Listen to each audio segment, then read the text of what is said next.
ಆತ್ಮೀಯ ವಿದ್ಯಾರ್ಥಿಗಳೇ, ಎಲ್ರಿಗೂ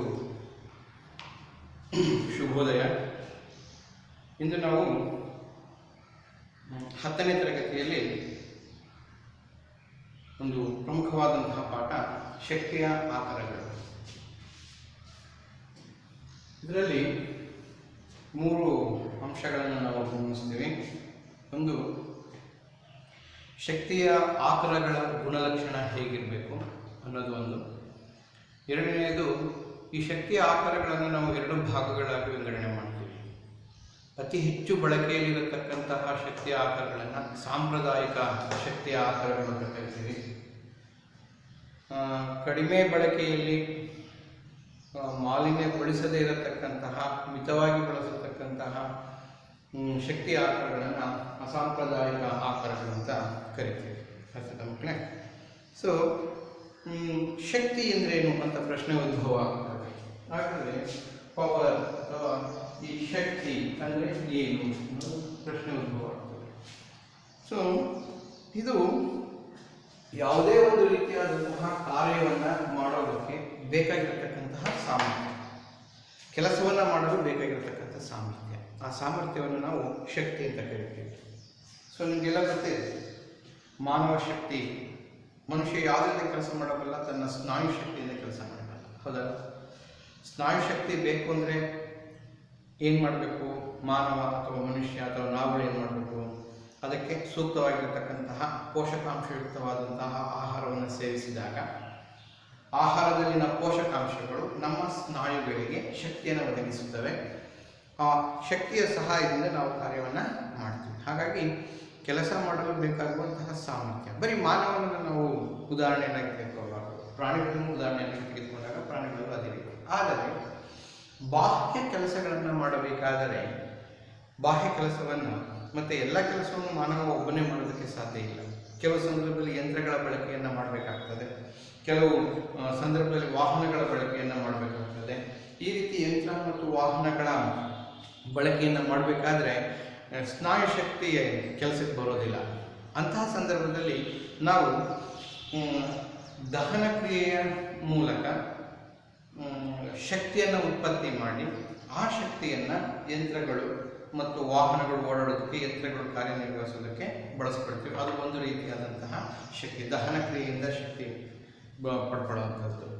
ಇನ್ನು ಕೆಲವು ಸಂದರ್ಭದಲ್ಲಿ, ಈಗ ಉದಾಹರಣೆ ದಹನ ಕ್ರಿಯೆಯಲ್ಲಿ ಈಗ ಪೆಟ್ರೋಲ್ ಅಥವಾ ಡೀಸೆಲ್ ಅಂದ್ಕೊಳ್ಳಿ, ಪೆಟ್ರೋಲ್, ಡೀಸೆಲ್ ಅಥವಾ ಸೀಮೆ ಎಣ್ಣೆ ಇವುಗಳನ್ನು ನಾವು ವೆಹಿಕಲ್ಗಳಿಗೆ ಹಾಕ್ತಾಗಲೇ ತಾನೆ ಅವುಗಳನ್ನು ನಾವು ಮುಂದೆ ಚಲಾಯಿಸೋದಕ್ಕೆ ಸಾಧ್ಯ. ವೆಹಿಕಲ್ಗಳು ಲೋಡ್ಗಳನ್ನು, ಮಣ್ಣಿನ ಲೋಡ್ಗಳಾಗಿರ್ಬೋದು, ಕಲ್ಲಿನ ಲೋಡ್ಗಳಾಗಿರ್ಬೋದು, ಅಥವಾ ಕ್ರೇನ್ಗಳಾಗಿರ್ಬೋದು, ಅಥವಾ JCBಗಳಾಗಿರ್ಬೋದು, ಕೆಲಸ ಮಾಡೋದಕ್ಕೆ ಸಾಧ್ಯ. ಹಾಗಾಗಿ ಕೆಲಸ ಮಾಡೋದಕ್ಕೆ ಬೇಕಾಗಿರ್ತಕ್ಕಂಥ ಸಾಮರ್ಥ್ಯ ಏನಿದೆ ಅದನ್ನು ನಾವು ಶಕ್ತಿ ಅಂತ ಕರಿತೀವಿ. ಶಕ್ತಿ ಅಂತ ಕರಿತೀವಿ. ಸೊ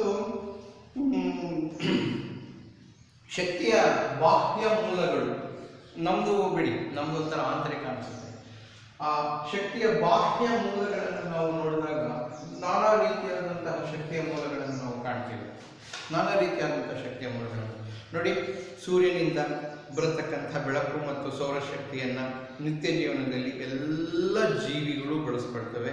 ಅದರ ಜೊತೆಗೆ ಭೂಮಿ ಮೇಲೆ ಇರತಕ್ಕಂತಹ ಅನೇಕ ರಾಸಾಯನಿಕ ಕ್ರಿಯೆಗಳು ಜರುಗೋದಕ್ಕೂ ಕೂಡ ನಮಗೆ ಶಕ್ತಿ ಬೇಕಾಗ್ತದೆ. ಅರ್ಥ ಆಯ್ತಾ ಮಕ್ಕಳ? ಸೊ ಹೀಗೆ ಬಳಸ್ತಾ ಹೋದಾಗ ಈ ಶಕ್ತಿಯ ಸ್ವರೂಪ ಹೇಗಿರಬೇಕು ಅಂತ ನಮಗೆ ಸ್ವಲ್ಪ ಬರ್ತದೆ. ಶಕ್ತಿಯ ಸ್ವರೂಪ ಹೇಗಿರಬೇಕು, ಸ್ವರೂಪ ಅಂದರೆ ಅದು ಲಕ್ಷಣಗಳು ಹೇಗಿರಬೇಕು ಅಂತ ನಾವು ಕರೀತೀವಿ. ಅಥವಾ ಶಕ್ತಿಯ ಸ್ವರೂಪ ಅಥವಾ ಲಕ್ಷಣ ಹೇಗಿರಬೇಕು ಅಂತ ನೋಡಿ, ಇದು ನಮಗೆ ಅನುಕೂಲಕರವಾಗಿ ಹಾಗೆ ರೀತಿ ನಾವು ಮಾಡ್ಕೊಂಡಿರ್ಬೇಕು. ಉತ್ತಮ ಶಕ್ತಿಯ ಮೂಲ ಯಾವುದಪ್ಪ, ಅದನ್ನು ಯಾಕೆ ನೀನು ಉತ್ತಮವಾದಂಥ ಶಕ್ತಿಯ ಮೂಲ ಅಂತ ಕರಿತೀಯಾ ಅಂತ ನಾವೆಲ್ಲ ಹೇಳಬೇಕು ಅಂದಾಗ, ಸೊ ಸ್ವರೂಪ ಹೇಗಿರಬೇಕು ಶಕ್ತಿಯ ಮೂಲ, ಅಥವಾ ಶಕ್ತಿಯ ಮೂಲದ ಸ್ವರೂಪ ಹೇಗಿರಬೇಕು ಅಂತ ನಾವು ಹೇಳಿದಾಗ, ಶಕ್ತಿಯ ಮೂಲ ಸ್ವರೂಪ ಹೇಗಿರಬೇಕು ಅಂತಂದರೆ ಮೊದಲನೇದಾಗಿ ನಾವು ಹೇಳ್ತಿದ್ರೆ ಅದು ಸುಲಭವಾಗಿ ದೊರೆಯಬೇಕು. ಸುಲಭವಾಗಿ ದೊರೆಯುವಿಕೆ ಸುಲಭವಾಗಿ ಸಿಕ್ಕಲೇ ತಾನೆ ನಾವು ಅವುಗಳನ್ನು ಬಳಸ್ಕೊಳ್ಳೋಕ್ಕೆ ಸಾಧ್ಯ. ಹೌದಲ್ಲ? ಸುಲಭವಾಗಿ ದೊರೆಯಬೇಕು. ಮತ್ತು ಆ ಮೂಲದಿಂದ ದೊರೆಯುವ ಶಕ್ತಿಯ ಪ್ರಮಾಣ ಹೆಚ್ಚಾಗಿರಬೇಕು. ಶಕ್ತಿಯ ಮೂಲದಿಂದ ದೊರೆಯುವ ಶಕ್ತಿಯ ಪ್ರಮಾಣ ಹೆಚ್ಚಾಗಿರಬೇಕು. ಅವುಗಳಿಗೆ ಬಹಳ ಈಸಿ. ಕಡಿಮೆ ಶಕ್ತಿಯ ಮೂಲವನ್ನು ಬಳಸಿಕೊಂಡು ಹೆಚ್ಚಿನ ಶಕ್ತಿಯನ್ನು ಪಡೆಯಲು ಶಕ್ತಿಯ ಪ್ರಮಾಣದ ದೊರೆಯುವಿಕೆ ಹೆಚ್ಚಾಗಿರಬೇಕು.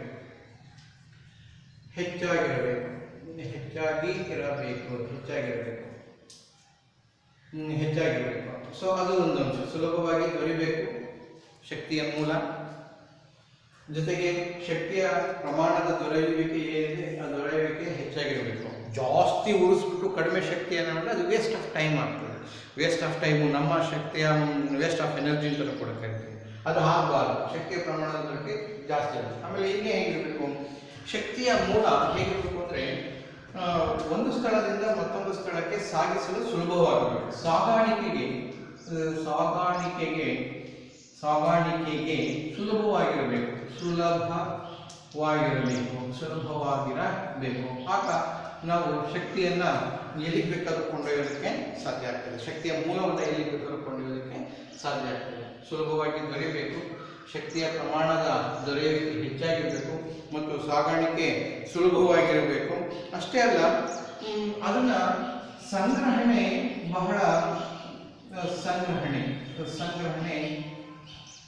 ಈಸಿಯಾಗಿರಬೇಕು, ಮಿತವಾಗಿರಬೇಕು. ಅದನ್ನು ಸಂಗ್ರಹಣೆ ಅದಕ್ಕೆ ಯಾವುದೇ ರೀತಿಯಾದಂತಹ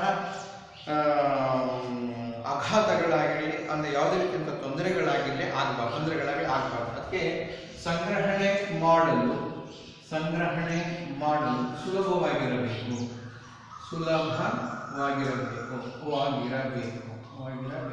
ಇದು ಸ್ವರೂಪವಾಗಿರಬೇಕು. ಮೂಲದ ಸ್ವರೂಪ ಈ ರೀತಿ ಇದ್ದಾಗ ನಾವಿದನ್ನು ಉತ್ತಮ ಶಕ್ತಿಯ ಮೂಲ ಅಂತ ಕರಿತೀವಿ. ಈ ರೀತಿ ಇದ್ದಾಗ ಈ ಲಕ್ಷಣಗಳನ್ನು ನಾವು ತೋರಿಸಿದಾಗ ಅದು ಉತ್ತಮ ಶಕ್ತಿಯ ಮೂಲ ಅಂತ ಕರಿತೀವಿ. ಉತ್ತಮವಾದಂಥ ಶಕ್ತಿಯ ಮೂಲ. ಆಮೇಲೆ ಇನ್ನೊಂದು ಅಂಶ, ಮಿತವ್ಯಯ ಇರಬೇಕು. ದುಡ್ಡು ಜಾಸ್ತಿ ಆಗಿರಬಾರ್ದು. ಹೆಚ್ಚಿನ ದುಡ್ಡನ್ನು ಖರ್ಚು ಮಾಡಿ ಕಡಿಮೆ ಶಕ್ತಿಯನ್ನು ಪಡೆಯೋದು ಆಗಿರಬೇಕು. ಸೊ ಮಿತವ್ಯಯವಾಗಿರಬೇಕು. ಶಕ್ತಿ ಅಂದರೆ ಮಿತವ್ಯಯವಾಗಿರಬೇಕು. ಈ ರೀತಿ ಇದ್ದಾಗ ನಾವು ಉತ್ತಮವಾದ ಶಕ್ತಿಯ ಮೂಲ ಮತ್ತು ಶಕ್ತಿಯ ಮೂಲದ ಒಂದು ಸ್ವರೂಪ ಹೀಗಿರಬೇಕು ಅಂತ ನಾವು ಹೇಳ್ತೀವಿ. ಅರ್ಥ ಆಯ್ತಾ ಮಕ್ಕಳ? ಸೊ ಹೀಗಿದ್ದಾಗ ಮಾತ್ರ ನಮ್ಮ ನಿತ್ಯ ಜೀವನಕ್ಕೆ ಆ ಶಕ್ತಿಯ ಮೂಲವನ್ನು ಬಳಸ್ಕೊಳ್ಳೋದಕ್ಕೆ ಬಹಳ ಅನುಕೂಲ ಆಗ್ತದೆ. ಹಾಗಾದರೆ ಈ ರೀತಿ ಇರತಕ್ಕಂಥದ್ದು ಯಾವುದು ಅನ್ನೋ ಒಂದು ಪ್ರಶ್ನೆ ಉದ್ಭವವಾಗ್ತದೆ. ಈ ರೀತಿ ಈಗ ಉದಾಹರಣೆ, ಈಗ ಪೆಟ್ರೋಲ್ ಡೀಸೆಲ್ ಸುಲಭವಾಗಿ ದೊರೆಯುತ್ತಾ? ಇಲ್ಲ, ಕಷ್ಟ. ಅದು ಸ್ವಲ್ಪ ಕಷ್ಟ. ಶಕ್ತಿಯ ಪ್ರಮಾಣದ ದೊರೆಯುವಿಕೆ ಹೆಚ್ಚಾಗಿದೆ, ಅದನ್ನು ಒಪ್ಕೊಳ್ಳೋಣ. ಆದರೆ ಸುಲಭವಾಗಿ ದೊರೆಯೋದಿಲ್ಲ. ಈಗ ನಿಮ್ಗೆ ಗೊತ್ತಿದೆ, ಪೆಟ್ರೋಲು 85ರಿಂದ 90 ರೂಪಾಯಿ 1 ಲೀಟರ್ ಇದೆ.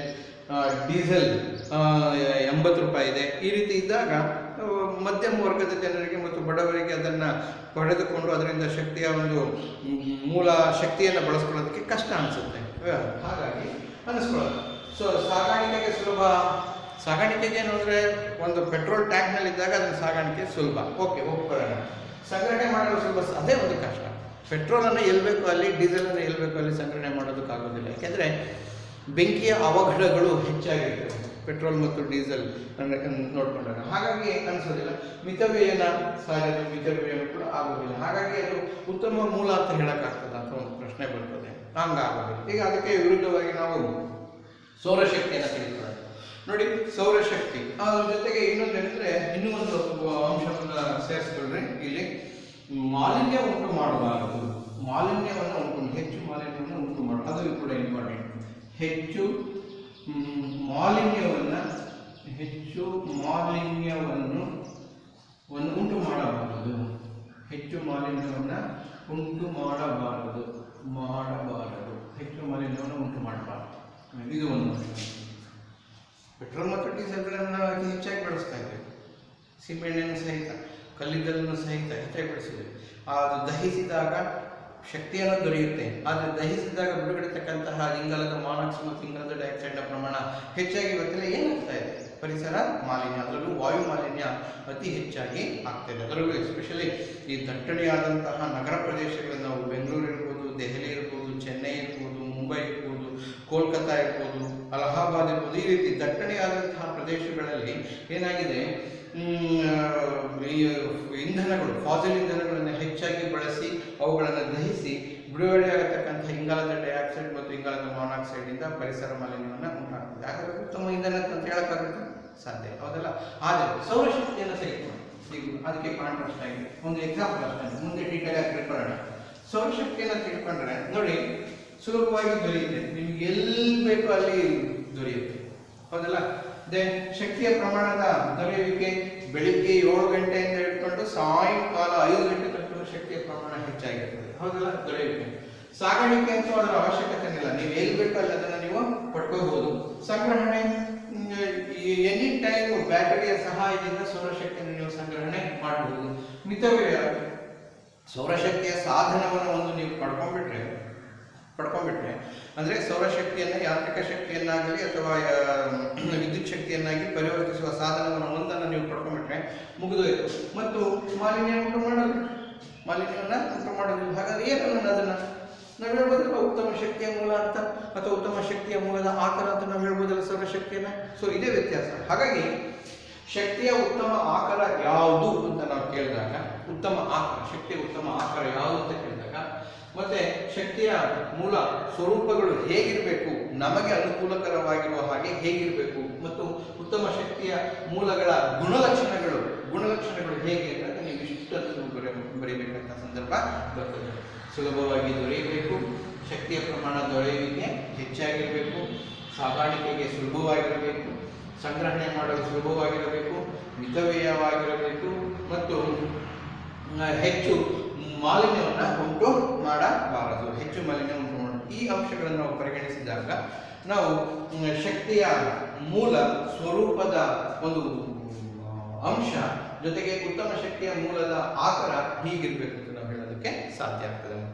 ಸೊ ಹೀಗೆ ನಾವು ಶಕ್ತಿಯ ಉತ್ತಮ ಆಕಾರ ಇಷ್ಟು ಲಕ್ಷಣಗಳನ್ನು ಹೊಂದಿರಬೇಕು ಅಂತ ಮೇಲೆ ಶಕ್ತಿಯ ಮೂಲಗಳನ್ನು ವಿಂಗಡಣೆ ಮಾಡೋದು ಹೇಗೆ, ಅಥವಾ ಹೇಗೆ ವಿಂಗಡಿಸ್ತೀವಿ ಅನ್ನೋ ಒಂದು ಪ್ರಶ್ನೆ ಉದ್ಭವ ಆಗ್ತದೆ ಶಕ್ತಿಯ ಮೂಲಗಳ. ಸೊ ಶಕ್ತಿಯ ಮೂಲಗಳ ವಿಂಗಡಣೆಯನ್ನು 2 ಪ್ರಕಾರ ಮಾಡ್ತೀವಿ. ಶಕ್ತಿಯ ಮೂಲಗಳ ವಿಂಗಡಣೆ. ಸೊ ವಿಂಗಡಣೆ ಏಕೆಂದ್ರೆ ಎಲ್ಲದನ್ನು ಒಂದೇ ಗುಂಪಿಗೆ ಸೇರಿಸಕ್ಕಾಗೋದಿಲ್ಲ. ಶಕ್ತಿಯ ಮೂಲಗಳ ವಿಂಗಡಣೆ ಹೇಗೆ? ಈ ಶಕ್ತಿಯ ಮೂಲಗಳ ವಿಂಗಡಣೆ ನಾವು 2 ಪ್ರಕಾರ ಮಾಡ್ತೀವಿ. ಸಾಮಾನ್ಯವಾಗಿ ಸಾಂಪ್ರದಾಯಿಕ ಅಂತ ಕರಿತೀವಿ. ಯಥೇಚ್ಛವಾಗಿ ನಿರಂತರವಾಗಿ ಎಲ್ಲ ಕಡೆಯೂ ಬಳಸುವ ಶಕ್ತಿಯ ಮೂಲಗಳನ್ನ ಸಾಂಪ್ರದಾಯಿಕ ಶಕ್ತಿಯ ಮೂಲ ಅಂತ ಕರಿತೀವಿ. ಸಾಂಪ್ರದಾಯಿಕ ಶಕ್ತಿಯ ಮೂಲಗಳು ಅಂತ ಕರಿತೀವಿ. ಸಾಂಪ್ರದಾಯಿಕ ಶಕ್ತಿಯ ಮೂಲಗಳು. ಇನ್ನು ಎರಡನೇದಕ್ಕೆ ಬಂದ್ರೆ ಅಸಾಂಪ್ರದಾಯಿಕ ಶಕ್ತಿಯ ಮೂಲಗಳು ಅಂತ ಕರಿತೀವಿ. ಅಸಾಂಪ್ರದಾಯಿಕ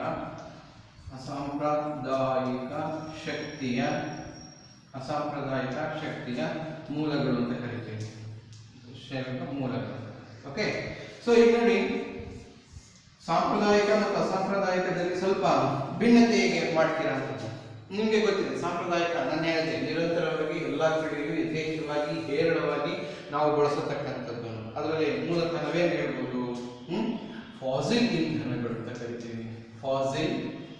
ಫಾಸಿಲ್ ಇಂಧನಗಳು ನಾವು ಹೆಚ್ಚಾಗಿ ಬಳಸ್ತೀವಿ. ಫಾಸಿಲ್ ಇಂಧನಗಳು ಯಾವ್ಯಾವ ಇರ್ಬೋದು ಫಾಸಿಲ್ ಇಂಧನಗಳು? ನಿಮಗೆಲ್ಲ ಗೊತ್ತಿದೆ. ಪೆಟ್ರೋಲಿಯಂ ಅಥವಾ ಖನಿಜ ತೈಲದಿಂದ ಪಡೆಯುವ ಇಂಧನಗಳನ್ನು ಫಾಸಿಲ್ ಇಂಧನಗಳು ಅಂತ ಕರಿತೀವಿ. ಇವುಗಳನ್ನ ಫಾಸಿಲ್ ಅಂತ ಯಾಕೆ ಕರಿತೀವಿ ಅಂತ ಪ್ರಶ್ನೆ ಬರ್ತದೆ. ಪಳೆಯುಳಿಕೆ ಇಂಧನ ಅಂತಲೂ ಕೂಡ ಕರಿಬೋದು, ಅಥವಾ ಫಾಸಿಲ್ ಇಂಧನ ಅಂತಲೂ ಕೂಡ ಕರಿಬೋದು. ಅಂದರೆ ಸಾವಿರಾರು ವರ್ಷಗಳ ಹಿಂದೆ ಸತ್ತಂತಹ ಬೃಹದಾಕಾರದ ಪ್ರಾಣಿಗಳು ಮತ್ತು ಸಸ್ಯಗಳು ಭೂತೊಗಟ್ಟೆಯಲ್ಲಿ ಹೂತು ಹೋದಾಗ ಹೂತೋಗೋದಕ್ಕೆ ಹಲವಾರು ಕಾರಣಗಳಿರ್ತದೆ. ಭೂಕಂಪನಗಳಾಗಿರ್ತದೆ, ಜ್ವಾಲಾಮುಖಿಗಳಾಗಿರ್ತದೆ. ಅಂತ ಸಂದರ್ಭದಲ್ಲಿ ಹೂತು ಹೋದಾಗ ಅಲ್ಲಿ ಏನಾಗ್ತದೆ, ಆ ಒತ್ತಡಕ್ಕೆ, ಅದರ ಮೇಲೆ ಬಿದ್ದಂತಹ ಒತ್ತಡಕ್ಕೆ ಏನಾಗ್ತದೆ, ಉಷ್ಣತೆ ಜಾಸ್ತಿ ಆಗ್ತದೆ. ಒತ್ತಡ ಮತ್ತು ಉಷ್ಣತೆ ಇವೆರಡರ ಪರಿಣಾಮವಾಗಿ ಸಾವಿರಾರು ವರ್ಷಗಳ ಹಿಂದೆ ಸತ್ತು ಹೋದಂತಹ ಪ್ರಾಣಿ ಮತ್ತು ಸಸ್ಯಗಳು ರಾಸಾಯನಿಕ ಬದಲಾವಣೆ ಮತ್ತು ಭೌತಿಕ ಬದಲಾವಣೆಯನ್ನು ಕೂಡ ಇರ್ತದೆ. ರಾಸಾಯನಿಕ ಬದಲಾವಣೆ ಮತ್ತು ಭೌತಿಕ ಬದಲಾವಣೆಗಳಿಂದ ಏನಾಗ್ತದೆ, ಅವು ಇಂಗಾಲದ ಸಂಯುಕ್ತಗಳಾಗಿ ಇಂಧನಗಳಾಗಿ ಪರಿವರ್ತನೆ ಆಗ್ತವೆ. ಅದನ್ನು ನಾವು ಹೇಳ್ತೀವಿ, ಸಾವಿರಾರು ವರ್ಷಗಳ ಹಿಂದೆ ಸತ್ತಂತಹ ಪ್ರಾಣಿ ಮತ್ತು ಸಸ್ಯಗಳು ಭೂತೊಗಟೆಯಲ್ಲಿ ಹೂತು ಹೋಗಿ ಗಸಿಗಟ್ಟಿ ಸಂಪೀಡನೆಗೆ ಒಳಗಾಗಿ ಉಷ್ಣತೆಯ ಪ್ರಭಾವದಿಂದ ಫಾಸಿಲ್ ಇಂಧನಗಳಾಗಿ ರೂಪುಗೊಂಡವು ಅಂತ ಹೇಳ್ತೀವಿ. ಸೊ ಹಾಗೆ ರೂಪುಗೊಂಡಂತಹ ಫಾಸಿಲ್ ಇಂಧನಗಳನ್ನು ನಾವು 3 ಭಾಗ: ಅನಿಲ ರೂಪದ ಫಾಸಿಲ್ ಇಂಧನ, ದ್ರವ ರೂಪದ ಫಾಸಿಲ್ ಇಂಧನ ಮತ್ತು ಘನ ರೂಪದ ಫಾಸಿಲ್ ಇಂಧನ 3 ಭಾಗಗಳಾಗಿ ವಿಂಗಡಣೆ ಮಾಡ್ತೀವಿ. ಅನಿಲ ರೂಪಕ್ಕೆ ನೈಸರ್ಗಿಕ ಅನಿಲ ಬರ್ತದೆ. ನೈಸರ್ಗಿಕ ಅನಿಲ ಮೂಲ ಘಟಕ CH4 ಮೀಥೇನ್ ಆಗಿರುತ್ತೆ. ಈಥೇನ್ ಇರುತ್ತೆ, ಅದು ಮೂಲತಃ. ಇನ್ನ ದ್ರವ ಬಂದಾಗ ಪೆಟ್ರೋಲಿಯಂ ಅಂತ ಕರಿತೀವಿ. ಇದರಲ್ಲಿ ನಾವು ಡೀಸೆಲ್, ಪೆಟ್ರೋಲ್ ಸೀಮೆ ಎಣ್ಣೆ ಏನಿದೆ ಅವನ್ನ ಪೆಟ್ರೋಲಿಯಂ ಹೊರ ತೆಗಿತೀವಿ. ಪೆಟ್ರೋಲಿಯಂ. ಘನಕ್ಕೆ ಬಂದಾಗ ನಮಗೆ ಕಲ್ಲಿದ್ದಲು ದೊರೆಯುತ್ತದೆ. ಇವು ಫಾಸಿಲ್ ಇಂಧನಗಳು ಅಂತ ಕರಿತೀವಿ. ಅಂದ್ರೆ 3 ರೀತಿ: ಅನಿಲ ರೂಪದ ಫಾಸಿಲ್ ಇಂಧನ, ದ್ರವ ರೂಪದ ಫಾಸಿಲ್ ಇಂಧನ ಮತ್ತು ಘನ ರೂಪದ ಫಾಸಿಲ್ ಇಂಧನ. ಸೊ ಈಗ ಏನಾಗಿದೆ, ನೈಸರ್ಗಿಕ ಅನಿಲವನ್ನ ನಾವು ಬಳಸಿಕೊಂಡಾಗ ನೈಸರ್ಗಿಕ ಅನಿಲದಲ್ಲಿ ಸ್ವಲ್ಪ ಅದರ ದಹಿಸುವಿಕೆ ನಿರ್ದಿಷ್ಟ ಪ್ರಮಾಣದಲ್ಲಿ ಇದ್ದಾಗ, ಬಿಡುಗಡೆ ಆಗತಕ್ಕಂಥ ಇಂಗಾಲದ ಡೈಆಕ್ಸೈಡ್ ಕೂಡ ಕಡಿಮೆ ಇರ್ತದೆ. ಹಾಗಾಗಿ ಸ್ವಲ್ಪ ಪ್ರಮಾಣದಲ್ಲಿ ಇದು ಪರಿಸರ ಮಾಲಿನ್ಯ ಉಂಟಾಗೋದಕ್ಕೆ ಕಾರಣ ಅಲ್ಲ ಅಂತ ಕೂಡ ನಾವು ಹೇಳ್ತೀವಿ. ಅದರ ಪಾತ್ರ ಇದೆ. ಆದರೆ ದೀರ್ಘಕಾಲದವರೆಗೆ ಅದು ನಿಧಾನವಾಗಿ ಅದನ್ನ ಎಷ್ಟು ಬೇಕೋ ಅಷ್ಟನ್ನ ಬಳಸಿದಾಗ ಅದು ಪರಿಸರ ಮಾಲಿನ್ಯಕಾರಿ ಅಲ್ಲ ಅಂತ ನಾವು ಹೇಳ್ತೀವಿ. ಅರ್ಥ ಆಯ್ತಾ ಮಕ್ಕಳ? ಅದನ್ನು ಹೆಚ್ಚಾಗಿ ಬಳಸಿದಾಗ ಅದು ಮಾಲಿನ್ಯಕಾರಿ ಆಗುತ್ತೆ ಒಂದು ಹಂತದಲ್ಲಿ. ಓಕೆ. ಆಮೇಲೆ ಈ ಪೆಟ್ರೋಲಿಯಂ ಅಂದಾಗ, ನೀವು ಪೆಟ್ರೋಲಿಯಂನಲ್ಲಿ ನಾವು ಈಗ ಪೆಟ್ರೋಲ್ ಅಂತ ಕರಿತೀವಿ, ಪೆಟ್ರೋಲ್ ಅನ್ನ ಬಳಸ್ತೀವಿ. ವಾಹನಗಳಿಗೆ ಪೆಟ್ರೋಲ್, ಡೀಸೆಲ್ ಅನ್ನ ಭಾರಿ ವಾಹನಗಳಿಗೆ ಡೀಸೆಲ್ ಅನ್ನ ಬಳಸ್ತೀವಿ. ಮತ್ತೆ ಕೆರೋಸಿನ್ ಅಂದ್ರೆ ಬಿಳಿ ಸೀಮೆ ಎಣ್ಣೆ ಅಂತ ಏನ್ ಕರಿತೀವಲ್ಲ, ಅದರಲ್ಲಿ ಕೆಲವು ಕೆರೋಸಿನ್ ಅನ್ನ ಏರೋಪ್ಲೇನ್ಗಳಿಗೆ, ಜೆಟ್ ವಿಮಾನಗಳಿಗೆ ಬಳಸ್ತಾರೆ, ಇಂಧನವಾಗಿ ಬಳಸ್ತಾರೆ. ಅರ್ಥ ಆಯ್ತಾ ಮಕ್ಕಳ?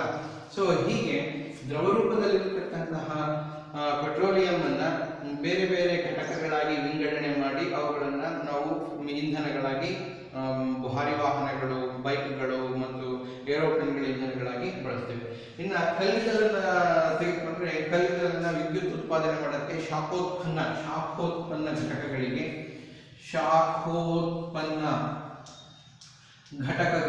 ಈ ಶಾಖೋತ್ಪನ್ನ ಘಟಕಗಳಿಂದ ವಿದ್ಯುತ್ತನ್ನ ತಯಾರು ಮಾಡೋದಕ್ಕೆ ನಾವು ಇವತ್ತು ಕಲ್ಲಿದ್ದಲನ್ನ ಬಳಸ್ತಾ ಇದ್ದೀವಿ. ಇವೆಲ್ಲ ಏನು ದೊರೆಯುತ್ತದೆ? ಭೂಮಿ ತೊಗಟೆಯಿಂದ ನಾವು ಗಣಿಗಾರಿಕೆಯ ಮೂಲಕ ಹೊರತೆಗೆದು ಅವುಗಳನ್ನ ಸಂಶ್ಲೇಷಿಸಿ ವಿಘಟನೆ ಅಲ್ಲ, ಅವುಗಳನ್ನ ಪ್ರತ್ಯೇಕವನ್ನ ಮಾಡಿ ನೋಡಿ, ಆಂಶಿಕ ಅಸಮಾನ ವಿಧಾನ ಅಂತ ಬರ್ತದೆ. ಆಂಶಿಕ ಅಸಮಾನ ವಿಧಾನದಲ್ಲಿ ಪೆಟ್ರೋಲಿಯಂನಿಂದ ನಾವು ಪೆಟ್ರೋಲ್, ಡೀಸೆಲ್ ಮತ್ತು ಕೆರೋಸಿನ್ಗಳನ್ನ ಬೇರ್ಪಡಿಸ್ತೀವಿ. ಅರ್ಥ ಆಯ್ತಲ್ಲ? ಹೀಗೆ ಅವುಗಳನ್ನು ಬೇರ್ಪಡಿಸಿ ನಮ್ಮ ನಿತ್ಯ ಜೀವನಕ್ಕೆ ಹೇಗೆ ಅನುಕೂಲಕರವಾಗಬೇಕು ಆ ರೀತಿ ನಾವು ಅದನ್ನು ಬಳಸ್ಕೊಳ್ತಾ ಇದ್ದೇವೆ. ಇನ್ನು ಕಲ್ಲಿದ್ದಲನ್ನ ನೇರವಾಗಿ ಶಾಖೋತ್ಪನ್ನ ಹೆಚ್ಚಾಗಿ ಇಂದಿನ ದಿನಗಳಲ್ಲಿ ಶಾಖೋತ್ಪನ್ನ ಘಟಕಗಳಲ್ಲಿ ಶಾಖವನ್ನು ಉತ್ಪಾದನೆ ಮಾಡಿ, ಶಾಖದಿಂದ ನೀರಾವಿಯನ್ನು ಮಾಡಿ, ನೀರಾವಿಯಿಂದ ನಾವು ಡೈನಮೋವನ್ನು ಬಳಸಿ ವಿದ್ಯುತ್ತನ್ನು ನಾವು ತಯಾರು ಮಾಡ್ತಾ ಇದ್ದೀವಿ. ಅರ್ಥ ಆಯ್ತಾ? ನಮ್ಮ ರಾಯಚೂರಿನಲ್ಲಿ ಒಂದು ಶಾಖೋತ್ಪನ್ನ ಘಟಕ ಇದೆ. ಅರ್ಥ ಆಯ್ತಲ್ಲ? ಸೊ ಈ ರೀತಿ ಸಿಗತಕ್ಕಂಥ ಫಾಸಿಲ್ ಇಂಧನಗಳು ಬಳಸಬೇಕಾದರೆ ಅತಿರೇಕವಾದ ಬಳಕೆಯಿಂದ ಮತ್ತೆ ಎಂಜಿನ್ಗಳು ಸರಿಯಾಗಿ ಇಲ್ಲದೆ ಇದ್ದಾಗ, ಆ ದಹಿಸುವಿಕೆಯಲ್ಲಿ ನ್ಯೂನತೆಗಳು ಕಂಡು ಬಂದಾಗ ಮಾಲಿನ್ಯವನ್ನು ಉಂಟು ಮಾಡತಕ್ಕಂತಹ ಇಂಗಾಲದ ಡೈಆಕ್ಸೈಡ್ ಮತ್ತು ಇಂಗಾಲದ ಮಾನಾಕ್ಸೈಡ್ಗಳು ಏನಾಗ್ತದೆ, ವಾತಾವರಣಕ್ಕೆ ಬಿಡುಗಡೆಯಾದಾಗ ಪರಿಸರ ಮಾಲಿನ್ಯವನ್ನು ಉಂಟಾಗ್ತದೆ. ಅರ್ಥಾತ್ ಮಕ್ಕಳು ಅದೊಂದು ತೊಂದರೆ. ಆದರೂ ಕೂಡ ಫಾಸಿಲ್ ಇಂಧನಗಳೇನಿದೆ ಅವುಗಳನ್ನು ನಾವು ಸಾಂಪ್ರದಾಯಿಕ ಶಕ್ತಿಯ ಮೂಲಗಳು ಅಂತ ಕರಿತೀವಿ. ಪ್ರಾಬ್ಲಮ್ ಏನು ಅಂದ್ರೆ, ಸಾಂಪ್ರದಾಯಿಕ ಶಕ್ತಿಯ ಮೂಲಗಳೇನಿದೆ ಇವು ನಿರಂತರವೇ ಅಂತ ಒಂದು ಪ್ರಶ್ನೆ ಬರ್ತದೆ. ನಿರಂತರವಾಗಿ ದೊರೆಯುತ್ತವೆಯೇ ಅಂತ ಪ್ರಶ್ನೆ ಬರ್ತದೆ. ಭೂತೊಗಟೆಯಲ್ಲಿ ಸಿಕ್ಕಾಗ ಇವು ನಿರಂತರವೇ ಅನ್ನೋದು ಒಂದು ಪ್ರಶ್ನೆ ಬರ್ತದೆ. ನಿರಂತರವಾಗಿ ದೊರೆಯುತ್ತವ? ಸಾಧ್ಯ ಇಲ್ಲ ಅಲ್ವಾ ಮಕ್ಕಳ? ನಿಮಗೆ ನೀವೆಲ್ಲ ನೋಡಿರ್ತೀರ, ಟಿವಿಗಳಲ್ಲಿ ತಿಳ್ಕೊಂಡಿರ್ತೀರ, ಯಾವುದಾದ್ರೂ ಒಂದು ವಸ್ತುವನ್ನ ಭೂಮಿಯಿಂದ ತೆಗಿತಾ ಹೋದ್ರೆ ಎಲ್ಲಿವರೆಗೂ ಸಿಗುತ್ತೆ? ಅದು ಇರೋ ತನಕ ಸಿಗುತ್ತೆ, ಇಲ್ಲದಾದ್ಮೇಲೆ ಅದು ಏನಾಗ್ತದೆ? ಖಾಲಿ ಆಗ್ತದೆ. ಹಾಗಾಗಿ ಸಾಂಪ್ರದಾಯಿಕ ಶಕ್ತಿಯ ಮೂಲಗಳೇನಿದೆ ಇವುಗಳನ್ನು ನೀವು ಪುನಶ್ಚೇತನಗೊಳ್ಳದ ಮೂಲಗಳು ಅಂತ ಕರೀತೀವಿ. ಇವುಗಳನ್ನ ಪುನಶ್ಚೇತನಗೊಳ್ಳದ ಸಾಂಪ್ರದಾಯಿಕ ಶಕ್ತಿಯ ಸಂಪನ್ಮೂಲಗಳು ಅಂತ ಕರಿತೀವಿ. ಪುನಶ್ಚೇತನ, ಪುನಃ ನಾವು ಪಡೆಯೋದಕ್ಕಾಗೋದಿಲ್ಲ. ಪುನಶ್ಚೇತನಗೊಳ್ಳದ ಆಕಾರಗಳು, ಪುನಶ್ಚೇತನಗೊಳ್ಳದ ಆಕಾರಗಳು. ಯಾಕಂದ್ರೆ ಮತ್ತೆ ನಮಗೆ ಸಿಗೋದಿಲ್ಲ. ಒಂದ್ಸರಿ ಖಾಲಿ ಆಗಿ ಮತ್ತೆ ಉಂಟಾಗೋದಕ್ಕೆ ಮತ್ತೆ ಇನ್ನೆಷ್ಟೋ ಸಾವಿರಾರು ವರ್ಷಗಳು ಬೇಕು. ಅದು ಉಂಟಾಗೋದಕ್ಕೆ ಅಂತ ಪರಿಸ್ಥಿತಿಗಳು ನಿರ್ಮಾಣ ಆಗೋದಕ್ಕೆ ಸಾಧ್ಯತೆ ಇವತ್ತಿನ ಇದರಲ್ಲಿ ಸ್ವಲ್ಪ ಕಷ್ಟ ಆಗ್ತೈತಲ್ಲ ಮಕ್ಕಳ. ಸೊ ಹಾಗಾಗಿ ಪುನಶ್ಚೇತನಗೊಳ್ಳದ, ನವೀಕರಣಗೊಳ್ಳದ ಶಕ್ತಿಯ ಸಂಪನ್ಮೂಲಗಳು, ಶಕ್ತಿಯ ಮೂಲಗಳು ಅಂತ ಕರಿತೀವಿ. ಹಾಗಾದ್ರೆ ಪ್ರಶ್ನೆ ಉದ್ಭವ ಆಗೋದು ನಿರಂತರ? ಇಲ್ಲ, ನಿರಂತರ ಅಲ್ಲ. ಹಾಗಾದ್ರೆ ಖಾಲಿ ಆದಾಗ ಮತ್ತೆ ಪ್ರಶ್ನೆ ಉದ್ಭವ ಆಗ್ತದೆ, ಏನ್ ಮಾಡ್ತೀರಾ? ಖಾಲಿ ಆದರೆ ಮತ್ತೆ ಪ್ರಶ್ನೆ ಉದ್ಭವ ಆಗ್ತದೆ, ಏನ್ ಮಾಡ್ತೀವಿ ಅಂತ. ಹೌದಲ್ಲ? ನಾವು ಯಾವ್ದಾದ್ರು ಒಂದು ಪರ್ಯಾಯ ಆಕಾರಗಳನ್ನು ನಾವು ರೂಢಿಸ್ಕೋಬೇಕು ತಾನೆ, ಪರ್ಯಾಯ ಆಕಾರಗಳನ್ನು. ಇಲ್ಲಾಂದ್ರೆ ಏನಾಗ್ತದೆ? ಕೈ ಕಟ್ಕೊಂಡು ಕುಳಿತುಕೋಬೇಕಾಗ್ತದೆ. ಪರ್ಯಾಯ ಆಕಾರಗಳನ್ನು ನಾವು ಗುರುತಿಸ್ಕೊಳ್ಳದೆ ಹೋದ್ರೆ, ಪರ್ಯಾಯ ಆಕಾರಗಳನ್ನು ನಾವು ಕಂಡುಹಿಡಿಕೊಳ್ಳದೆ ಹೋದ್ರೆ ನಮ್ಗೆ ಏನಾಗ್ತದೆ? ಗುರುತಿಸ್ಕೊಳ್ಳೋದು ಕಷ್ಟ ಆಗ್ತದೆ. ಹಾಗಾಗಿ ಏನಾಗ್ತದೆ? ಏನಾದರೂ ಮಾಡಿ ಪರ್ಯಾಯ ಇಂಧನದ ಮೂಲಗಳನ್ನು ನಾವು ಹುಡುಕ್ಬೇಕಾಗ್ತದೆ. ಪರ್ಯಾಯ ಇಂಧನದ ಮೂಲಗಳನ್ನು ಹುಡುಕ್ಬೇಕಾಗ್ತದೆ. ಪರ್ಯಾಯ ಇಂಧನದ ಮೂಲಗಳನ್ನು ಆವಾಗ ಪರವಾಗಿಲ್ಲ, ಅವುಗಳು ಖಾಲಿಯಾದರೂ ಕೂಡ ನಾವು ಪರ್ಯಾಯ ಇಂಧನದ ಮೂಲಗಳಿಂದ ನಾವು ಶಕ್ತಿಯ ಮೂಲವನ್ನ ಬಳಕೆ ಮಾಡ್ಕೋಬಹುದು ಅನ್ನೋ ಒಂದು ಅಂಶ ನಮ್ಮ ಗಮನಕ್ಕೆ ಬರ್ತದೆ. ಸೊ ಹಾಗಾಗಿ ಏನ್ ಮಾಡಬೇಕು ಅನ್ನೋ ಒಂದು ಪ್ರಶ್ನೆ ಉದ್ಭವ ಆಗ್ತದೆ ಪರ್ಯಾಯ ಇಂಧನದ ಮೂಲದಲ್ಲಿ. ನೋಡ್ರಿ, ಈ ಸಾಂಪ್ರದಾಯಿಕ ಶಕ್ತಿಯ ಮೂಲಗಳಲ್ಲಿ ಕೆಲವೊಮ್ಮೆ ನಾವೇನ್ ಮಾಡ್ತೀವಿ? ಪರ್ಯಾಯ ಇಂಧನದ ಮೂಲಗಳನ್ನು ನೋಡ್ಕೊಳ್ಳಕ್ಕೆ ಹೋದಾಗ ಹೆಚ್ಚಿನದಾಗಿ ನೈಸರ್ಗಿಕ ಶಕ್ತಿಯ ಮೂಲಗಳು ಏನು ದೊರೀತವೆ ಅದರಲ್ಲೂ ಕೂಡ ನಾವೇನು ಪಟ್ಟಿ ಮಾಡೋದು? ಅಸಾಂಪ್ರದಾಯಿಕ ಶಕ್ತಿಯ ಮೂಲಗಳ ಆಕಾರಕ್ಕೆ ನಾವು ಹೋಗ್ಬೇಕಾಗ್ತದೆ. ಅಸಾಂಪ್ರದಾಯಿಕ ಶಕ್ತಿಯ ಮೂಲಗಳ ಆಕಾರಕ್ಕೆ ನಾವು ಹೋಗ್ಬೇಕಾಗ್ತದೆ, ಇವುಗಳು ಖಾಲಿ ಆದಾಗ. ಅರ್ಥ ಆಯ್ತಾ ಮಕ್ಕಳ? ಸೊ ಅಂತಹ ಸಂದರ್ಭದಲ್ಲಿ ನಾವು ಸೌರಶಕ್ತಿಯ ಮೊರೆ ಹೋಗ್ಬೇಕಾಗ್ತದೆ. ಸೌರಶಕ್ತಿಯ ಮೊರೆ, ಜಲಶಕ್ತಿಯ ಮೊರೆಯನ್ನು ಹೋಗ್ಬೇಕಾಗ್ತದೆ. ಜಲಶಕ್ತಿ, ದೆನ್ ವಾಯುಶಕ್ತಿ, ದೆನ್ ಭೂ ಉಷ್ಣ ಶಕ್ತಿಯ ಮೂಲವನ್ನ ನಾವು ಹೋಗ್ಬೇಕಾಗ್ತದೆ. ಇದಕ್ಕೆ ಅದ್ರ ಜೊತೆಗೆ ಪರಮಾಣು ಶಕ್ತಿ, ಅದನ್ನು ನಾವು ಏನು ಕರಿತೀವಿ? ಬೈಜಿಕ ಶಕ್ತಿಯನ್ನು ನಾವು ಬಳಸ್ಕೋಬೇಕಾಗ್ತದೆ. ಹೀಗೆ ಅಸಾಂಪ್ರದಾಯಿಕ ಆಕಾರಗಳನ್ನ ನಾವು ಅತಿ ಹೆಚ್ಚಾಗಿ ಬಳಕೆ ಮಾಡೋದಕ್ಕೆ, ಅಸಾಂಪ್ರದಾಯಿಕ ಆಕಾರಗಳನ್ನು ಬಳಸಿಕೊಂಡು ಅಂತಹ ಯಂತ್ರಗಳನ್ನು ನಾವು ತಯಾರು ಮಾಡಿ ಆ ಒಂದು ಶಕ್ತಿಗಳನ್ನು ನಾವು ನಮ್ಮ ನಿತ್ಯ ಜೀವನದಲ್ಲಿ ಬಳಸೋದಕ್ಕೆ ನಾವು ಪ್ರಯತ್ನ ಪಡಬೇಕಾಗ್ತದೆ. ನೋಡಿ, ಇತ್ತೀಚಿನ ದಿನಗಳಲ್ಲಿ ನಾವು ಏನಿದೆ ಸಾಂಪ್ರದಾಯಿಕ ಶಕ್ತಿಯ ಮೂಲಗಳು 80% ಖಾಲಿ ಆಗ್ತಾ ಹೋಗ್ತಾ ಇದೆ. 80% ಖಾಲಿ ಆಗಿದೆ. 80% ಖಾಲಿ ಆಗಿದೆ. ಇನ್ನು ಉಳಿದಿರೋದು ಬರೀ 20% ಆಗುತ್ತೆ. ಅದಕ್ಕೆ ನಿಮಗೆಲ್ಲ ಕಾರಣಗಳಿದೆ. ಹೆಚ್ಚುತ್ತಿರತಕ್ಕಂಥ ಜನಸಂಖ್ಯೆ, ವಾಹನಗಳ ಸಂಖ್ಯೆ, ಹೆಚ್ಚುತ್ತಿರತಕ್ಕಂತಹ ವಹಿವಾಟು, ಇವೆಲ್ಲದರುಗಳಿಂದ ಖಾಲಿ ಆಗ್ತದೆ. ನಿಮ್ಮೊಂದು 20% ಅಷ್ಟೇ ನಮ್ಗೆ ಉಳ್ಕೊಂಡು ಎಲ್ಲಾದರೂ ಉಂಟೆ. ಖಾಲಿ ಮಾಡಿಕೊಂಡು ನಾವು ಪೆಟ್ರೋಲ್ ಡೀಸೆಲ್ಗಳನ್ನ, ಕಲ್ಲಿದ್ದಲುಗಳನ್ನ ಖಾಲಿ ಮಾಡಿಕೊಂಡು ಬರೀ ಈ ಆಕಾರಗಳನ್ನು ನೋಡೋಕೆ ಹೋದ್ರೆ ಎಂತೆಂಥ ಯಂತ್ರಗಳನ್ನು ನಾವು ತಯಾರು ಮಾಡಬೇಕು. ಸ್ವಲ್ಪ ನೋಡಿ, ಮುಂದಿರತಕ್ಕಂಥ ಸವಾಲನ್ನು ನೋಡಿ. ಅರ್ಥ ಆಯ್ತಲ್ಲ? ಹಾಗಾಗಿ ಮಿತವಾಗಿ ಸಾಂಪ್ರದಾಯಿಕ ಶಕ್ತಿಯ ಮೂಲಗಳನ್ನು ಬಳಸಿ, ಇದರ ಜೊತೆಗೆ ಪರ್ಯಾಯ ಇಂಧನದ ಮೂಲಗಳಲ್ಲಿ ಇರತಕ್ಕಂಥ ಅಸಾಂಪ್ರದಾಯಿಕ ಆಕಾರಗಳನ್ನು ನಾವು ಹೆಚ್ಚಾಗಿ ಬಳಸ್ತಾ ಹೋದರೆ ಇನ್ನೂ 1-2-3 ಪೀಳಿಗೆಗೆ ಅಸಾಂಪ್ರದಾಯಿಕ ಶಕ್ತಿಯ ಮೂಲದ ಆಕಾರಗಳನ್ನು ಉಳಿಸಬಹುದು.